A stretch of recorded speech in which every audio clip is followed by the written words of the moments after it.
Heather McPallister.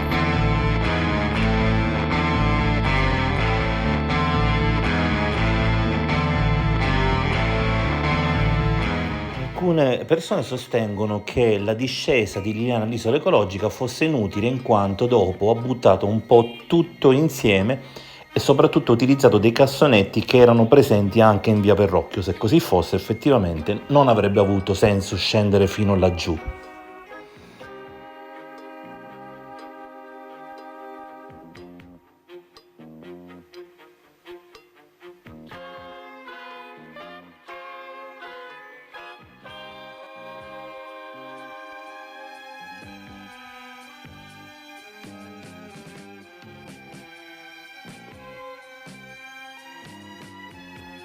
Quei mezzi della polizia che quel giorno stavano fermi lì potrebbero aver insospettito gli inquirenti, tanto che in fase di indagine sembrerebbe che una delle prime azioni fu controllare che Sergio, la cui attività è simile a quella svolta da questi mezzi, avesse regolarmente timbrato il badge quella mattina. È risultato che lui era regolarmente al lavoro e questo lo ha reso insospettabile. Gli inquirenti hanno fatto dei controlli accurati, ad esempio abbiamo detto che hanno misurato l'utilizzo delle utenze in via Donadoni al magazzino di Sebastiano, hanno controllato anche degli appartamenti delle figlie di Claudio e il 24 in uno di questi appartamenti sarebbe risultato un utilizzo di corrente.